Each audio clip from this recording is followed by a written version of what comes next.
What's going on YouTube? Welcome back to another abnormal tutorial.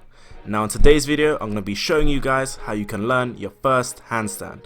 Now for those of you that can already handstand, skip the video a bit forward and I'll show you how you can get rid of that banana back handstand and make it nice and straight.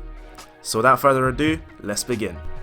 Alright, so before we do any form of handstand practice, you always want to make sure that you stretch out your wrists. So with a handstand, it requires a lot of wrist flexibility and you don't want to get injured, so take the time, maybe around 5 minutes, to just stretch your wrists. Once you've done that, this is another great exercise to open up and stretch those shoulders. And again, it just gets some blood pumping into the shoulders so you're ready and warm to start practicing. With the handstand, there's a lot of technique involved, so what you don't want to do is have your palms flat facing the ground. What you want to do is open up your hands and have your fingertips gripping the ground. By that I mean you want to have 2 points of contact, so your palms and fingertips should be both working together to balance yourself. Make sure you focus on one spot on the ground, always remember to breathe and try and relax in the handstand position. You don't want to bend your elbows, you want to keep your elbows nice and locked. This will put less stress on your triceps and again just works more on your balance.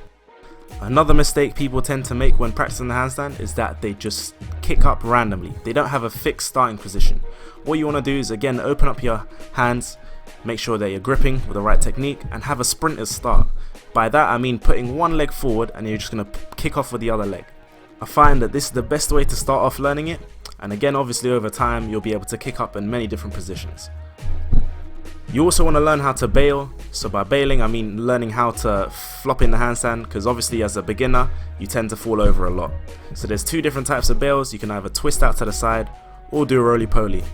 Okay, so once you've learned how to bail and you're kind of comfortable kicking up into a handstand, what you want to then do is start practicing on the wall.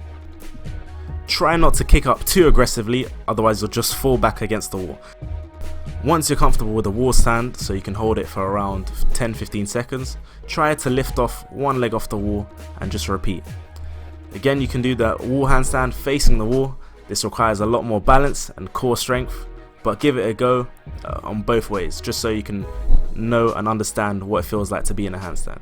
And again, you can lift one toe off the wall and eventually place both feet off the wall. It's all in the fingertips.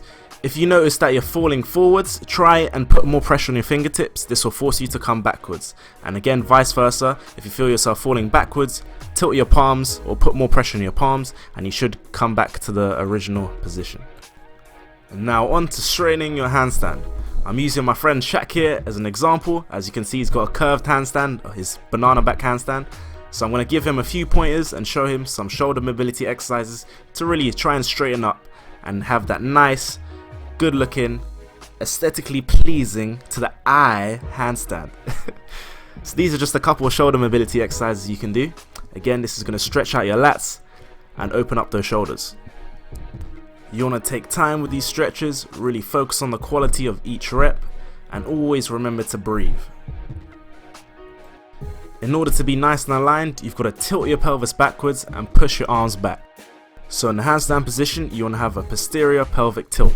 In order to practice this, you can go on the floor, and what you're going to do is squeeze your glutes and tense your abs at the same time. So as you notice, there's an arch in my lower back at first, and as I squeeze the glutes and tense the abs, it's flat, there's no gap in the lower back region. This is what's going to give you that straight looking position. Make sure that you point your toes, tilt your pelvis backwards, and keep your elbows locked. Having a nice stacked alignment allows you to be in the handstand for much longer, and it puts less stress on the joints. So I just got Shaq to do some shoulder mobility exercises again, just to open up them shoulders, and hopefully he'll have a straighter looking handstand. Make sure that you work within your range of motion. Some people are more stiff than others, so be patient with it. It takes time. At this point, I've got Shaq to do a wall stand, and as you can see here, he's holding it nice and straight, almost perfectly aligned. So I thought to myself, why not start practicing it on the floor? And he surprised me with this amazing looking handstand. Like, it was a big improvement compared to the earlier one he did. With daily practice and you follow these steps, I guarantee you'll be well on your way to learning that straight, nice and aligned looking handstand. Before I end this tutorial, I just wanted to say a big thank you for 5,000 subscribers. I really do appreciate the kind words and the love from all of you guys, and I'll continue to make videos for you. Once again, it's been your boy Tayo from Abnormal Beings. Comment, like, share, drop any questions in the comment section below, and I'll see you in the next video.